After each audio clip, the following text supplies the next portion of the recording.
भाई देख, अगर तू इंसानी फितरत और दिमाग की कोडिंग समझना चाहता है ना, तो ये किताब थिंकिंग फास्ट एंड स्लो तेरे लिए गेम चेंजर साबित होगी। सोच, मैं तेरे सामने बैठा हूं और तुझे समझा रहा हूं। ध्यान से सुन। हमारे दिमाग के दो कर्मचारी। देख, लेखक डैनियल kahneman कहता है कि हमारे दिमाग के अंदर दो अलग अलग सिस्टम काम करते हैं।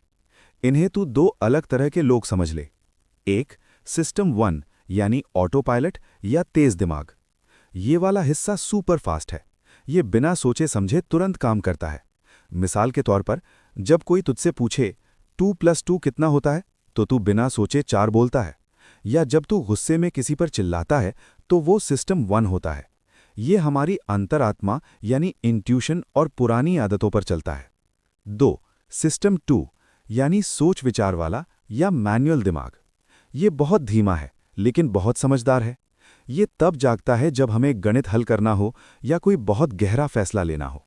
मिसाल के तौर पर, अगर मैं तुझसे पूछूं 17 इंटू 24 कितना होता है, तो तेरे दिमाग पर एक जोर पड़ेगा। वो जो मेहनत तू कर रहा है ना, वही सिस्टम टू है। असली पंगा क्या है? असल में सिस्टम टू बहुत आलसी होता है। वो चाहता है कि सारा काम सिस्टम वन ही निपटा दे। इसीलिए हम अक्सर बड़े फैसलों में भी बिना सोचे समझे शॉर्टकट मार देते हैं और बाद में पछताते हैं। दिमाग हमें उल्लू कैसे बनाता है? एंकरिंग यानी पहले नंबर का जाल। भाई, जब तू मोल भाव करता है ना, तो दुकानदार पहले 5,000 रुपए बोलता है, फिर सिर्फ आपके लिए 2,000 कर देता है। तुझे लगता है तूने 3,000 रुपए बचा लिए, लेकिन असल में वो चीज 1,000 रुपए की ही थी। तू उस 5,000 के जाल में फंस गया। लॉस अवर्जन यानी नुकसान का डर। हमें 500 रुपए मिलने की उतनी खुशी नहीं होती जितना 500 रुपए खोने का गम होता है।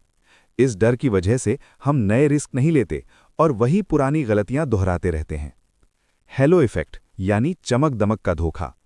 अगर कोई दिखने में अच्छा है या बहुत अच्छे से बात कर रहा है, तो हमें लगता है वो इंसान सच्चा और अक्लमंद भी होगा। हम उसकी एक खूबी देखकर पूरी शख्सियत का अंदाजा लगा लेते हैं, जो कि अक्सर गलत होता है। यादें बनाम हकीकत, पीक एंड रूल। ये पॉइंट बहुत दिलचस्प है। हमारा दिमाग किसी भी अनुभव की याद कैसे बनाता है? हम पूरी कहानी याद नहीं रखते, सिर्फ दो चीजें याद रखते हैं: अनुभव का सबसे खास पल, पीक, और अनुभव का अंत, एंड। अगर तेरा 10 दिन का गोवा ट्रिप बहुत शानदार था, लेकिन आखिरी दिन तेरी फ्लाइट छूट गई, झगड़ा हो गया, तो तू हमेशा यही कहेगा कि ट्रिप बेकार था। तेरा दिमाग पूरे 10 दिन की खुशी भूल जाएगा और सिर्फ उस खराब एंड को याद रखेगा। सारांश, इससे सीखा क्या? भाई, सीधी बात यह है, धीमे हो जाओ। जब भी कोई बड़ा फैसला लेना हो, चाहे करियर हो या रिश्ता, अपने सिस्टम टू को थोड़ा जगाओ। सिर्फ मन की आवाज पर मत जाओ। तथ्यों को चेक करो। अपने आप से पूछो, क्या मैं सच देख रहा हूं या सिर्फ वही जो मेरा दिमाग मुझे दिखाना चाहता है?